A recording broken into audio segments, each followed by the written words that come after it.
Assalamualaikum warahmatullahi wabarakatuh. Salam sejahtera dan salam sukses untuk kita semua. Dimanapun Anda berada, semoga selalu diberikan kesehatan, diberikan umur yang panjang, serta kemudahan rezeki. Terima kasih sudah menyempatkan waktu untuk mampir ke channel saya di Hedi Rizkiawan Channel. Dan juga terima kasih bagi yang sudah subscribe.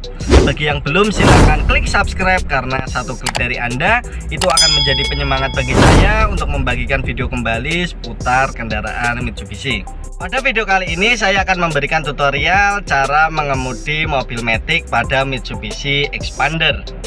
Yang pertama, kita bisa menyetir mobil Matic tapi tidak bisa menyetir mobil manual. Itu banyak ya bosku, seperti kejadian seperti itu.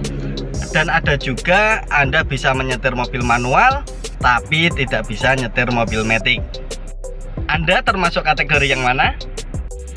Jika Anda sudah bisa mengemudi mobil manual tapi belum bisa mengemudi mobil Matic, itu belajarnya sangat mudah ya, karena kuncinya yang penting kita sudah bisa mengendarai mobil. Jika Anda sudah bisa mengemudi mobil manual, jadi tidak perlu memerlukan banyak waktu untuk belajar mobil Matic. Yuk langsung saja kita praktekkan. Pertama, kita harus mengetahui dulu komponen-komponen yang ada pada mobil Matic. Seperti ini. Ini yang saya contohkan, saya menggunakan Mitsubishi Expander tipe Ultimate. Pertama, kita pelajari dulu ini P ini adalah parkir atau keadaan roda ini terkunci ya. Jadi P ini saat kita menyalakan dan mematikan mesin mobil, posisi shift ini harus pada posisi P. Kemudian kita turun ke bawah, ada R. R ini fungsinya adalah untuk atret atau untuk mundur ya. Kalau kita mau mundur berarti kita menaruh ini di posisi R. Kemudian yang di bawahnya adalah N itu netral. Turun ke bawahnya ada D atau drive. Ini posisi berjalan yang normal. Kemudian ada angka 2 ini kalau misalkan kita naiki tanjakan ya, kita bisa memakai 2 ini. Kemudian yang paling bawah ada L ini kalau misalkan kita dalam kondisi tanjakan yang curam. Tapi untuk jalanan normal kita cukup ditaruh di posisi D saja. Oke, seperti itu. Untuk memindahkan dari P ke R atau ke D, kita harus menekan tombol ini, shift lock. Jadi kita tekan dulu, jangan lupa remnya selalu diinjak, kemudian kita pindahkan ke D. Ini untuk kalau misalkan kita ingin berjalan maju. Kalau ingin kita berjalan mundur berarti posisinya adalah di R. Seperti itu ya. Jadi kita harus menekan shift lock-nya ini. Kemudian kita berpindah ke sini. Kalau misalkan kita mengemudi mobil manual, otomatis ada 3 pedal. Yang pertama sebelah kanan ini adalah pedal gas, yang tengah ini adalah rem, dan di sini kalau misalkan mobil manual ada kopling. Tapi untuk mobil Matic berarti kita tinggal ada 2 pedal, yaitu gas dan rem ya.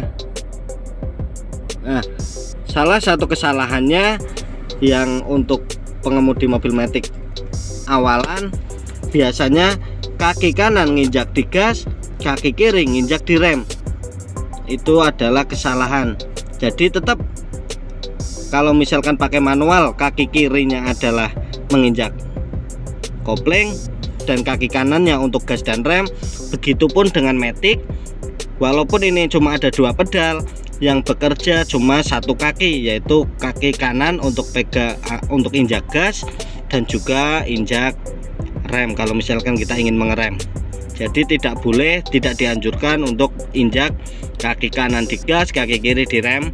Itu nggak boleh, karena kalau kita terbiasa menggunakan kopling, otomatis refleks kaki kiri itu jalan. Jadi kalau misalkan posisi gini kita mau berhenti, otomatis kita menginjak ini. Jadi nanti nginjaknya terlalu penuh karena refleks dari kaki kiri itu adalah menginjak kopling secara penuh. Jadi yang benar adalah kaki kiri. Di sini ada tempat, untuk istirahat kaki kiri. Jadi kaki kiri istirahat, kaki kanan gas dan rem.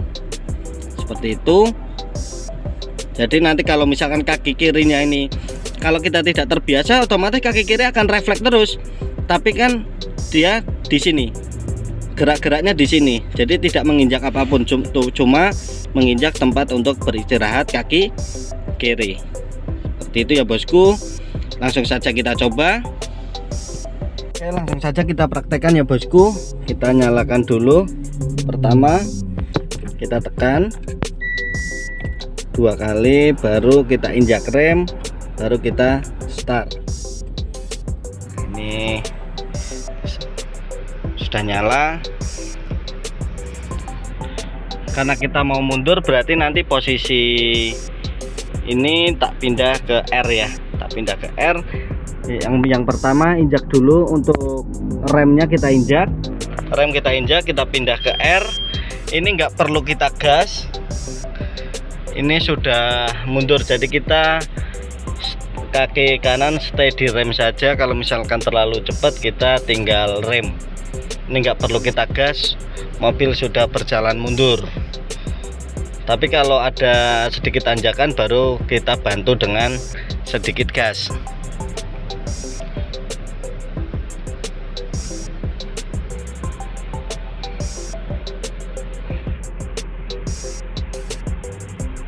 Ya udah,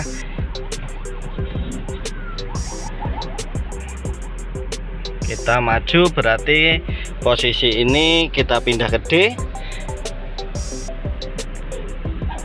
Ini nggak perlu kita gas, jadi udah posisi D, kita nggak perlu nginjak gas. Ini mobil sudah berjalan pelan, kemudian baru kalau misalkan kita ingin tambah kecepatan, baru kita gas. Dan ingat, posisi kaki kiri berada diistirahatkan ya, ada tempat istirahat. Yang gerak cuma kaki kanan antara gas dan rem. Jadi jangan keliru untuk kaki kirinya nempel di rem, itu salah. Jadi kaki kirinya tetap istirahat saja, yang bekerja cuma satu kaki. Ya, kita jalan. Ini untuk jalanan seperti ini di perkotaan atau jalanan-jalanan yang normal, kita cukup ini taruh di D saja. Taruh di D, kita tinggal gas saja. Lebih gampang, tidak mudah capek, dan pastinya lebih enak dibandingkan dengan menggunakan transmisi manual.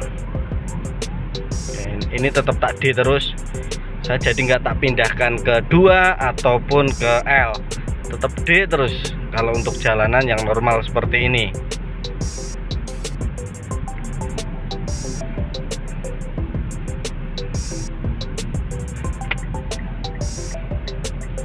Oke, di lampu merah ini, kalau di lampu merah gini kita berhenti. Kalau misalkan lampu merahnya agak lama, kita pindahkan D ini ke N. Tapi kalau lampu merahnya lama banget, lebih dari 60 detik, daripada kaki kita standby di rem, jadi mending kita taruh di P. Tapi kalau cuma lampu merahnya kurang dari 10 detik misalkan nih, berarti tetap aja di D aja, nggak apa-apa, sambil kita pegang rem. Tapi kalau misalkan 30 detik, kita taruh di N, kemudian kita nginjak rem. Karena posisi di N kan mobil masih bisa ngelonder ya. Tapi kalau sudah lebih dari 30 detik atau bisa sampai 1 menit, mending taruh di P, supaya kaki kanan kita tidak pegel untuk menginjak rem. Nah, ini kalau jalanan seperti ini masih normal, kita tetap menggunakan D ya, karena D ini kuat. Kalau tanjakan-tanjakan yang ringan-ringan itu tetap di D saja, nggak perlu dipindahkan ke angka 2 ataupun L.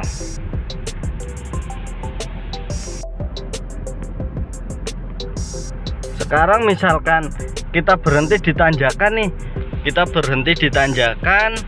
keadaan mungkin macet ya, terus kita mau hendak jalan lagi, nggak perlu khawatir kalau misalkan mobil akan glondor dulu, karena di expander tipe ultimate, expander tipe sport ini maticnya sudah dilengkapi dengan hill start assist.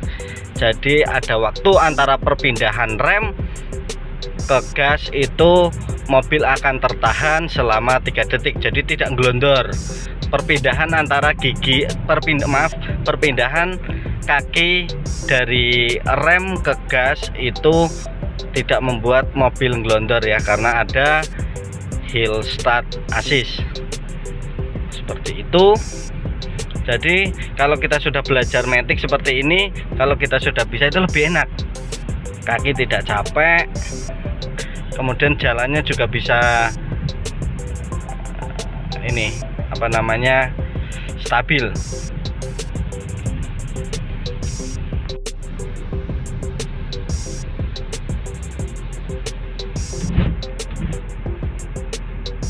Nah, enaknya naik matic di sini, walaupun kita lari kenceng ataupun kita lari pelan atau berkendara dengan pelan, itu tidak perlu merubah-rubah ini, tetap di D terus saja.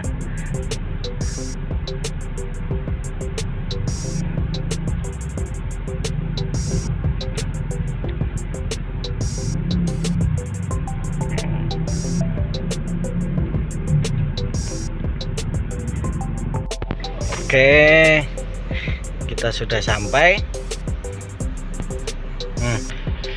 Untuk mobil matic, kalau misalkan kita ingin mematikan mesin, posisi ini shiftnya berada di parkir ya, posisi di parkir. Biasakan kita mematikan komponen-komponen seperti AC, kemudian untuk ini juga kita matikan, baru kita mematikan mesinnya. Seperti itu bosku. Oke, jadi seperti itu ya bosku. Cukup mudah bukan? Jika setelah ini Anda ingin mengganti atau meremajakan mobil manual Anda ke mobil matic di Mitsubishi Expander, ada nih mobil maticnya, mulai dari tipe Exit, Sport, dan juga tipe Ultimate.